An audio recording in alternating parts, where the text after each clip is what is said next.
चीन की कथनी और करनी में जमीन आसमान का अंतर है। आर्थिक मोर्चे पर दबाव के चलते चीन भले ही फिलहाल पीछे हटने को राजी हो गया हो, लेकिन वह फिर आगे आ सकता है।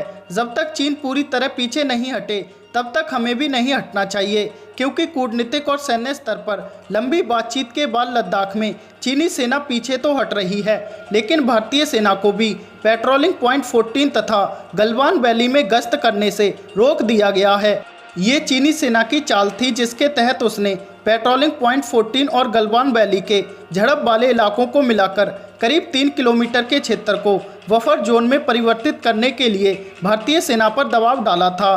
भारतीय सेना का दावा है कि उसने चीनी सेना को 1.5 किलोमीटर पीछे हटने पर मजबूर किया है, पर मिली जानकारी कहती है कि चीनी सेना सिर्फ 800 मीटर पीछे ही गई है। ऐसा ही उसने 17 जून को भी किया था, जब वापसी की शर्तें तय होने के उपरांत वह इतनी ही दूरी पर जाकर पुनः भारतीय क्षेत्र में लौट आई थी। इसी बीच खबर है कि चीनी सेना डिसएंगेजमेंट प्रक्रिया के तहत पेट्रोलिंग पॉइंट 15 से 2 किलोमीटर पीछे हट गई है और फिंगर एरिया 4-5 में चीन ने अपने सैनिक कम कर लिए हैं। माना जा रहा है कि पॉइंट 17 पर भी गुरुवार शाम तक चीनी सैनिक पीछे हट जाएंगे। इस प्रक्रिया के तहत भारतीय सैनिक भी पीछे हट रहे हैं। हालांकि चीनी विदेश मंत्रालय के प्रवक्ता झाओ लिजियान ने एक विदेशी समाचार एजेंसी से बात करते हुए कहा है कि चीनी सेना उतनी ही पीछे हटेगी जितनी कि भारतीय सेना।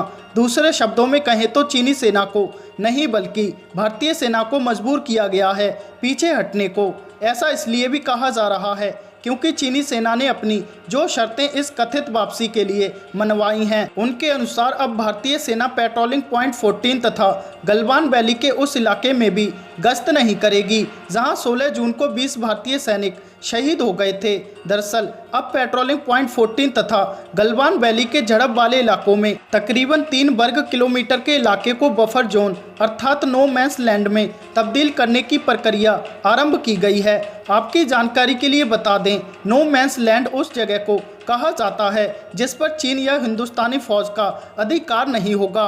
एक अन्य जानकारी के अनुसार सेना को पेट्रोलिंग पॉइंट 14 तक गश्त करने से रोकने में कामयाब होने वाली चीनी सेना अब दुर्मुख सहयोग दौलत बेग ओल्डी रोड के लिए खतरा बन गई है, क्योंकि रक्षा अधिकारियों को चीनी सेना पर कतई विश्वास नहीं है तथा अभी भी 800 मीटर पीछे चले जाने के बावजूद चीनी सैनिक ऊंचाई वाले स्थानों पर मोर्चा जमाकर दुर्मुख सहयोग दौलत बेग ओल्डी रोड के लिए खतरा पैदा करते रहेंगे।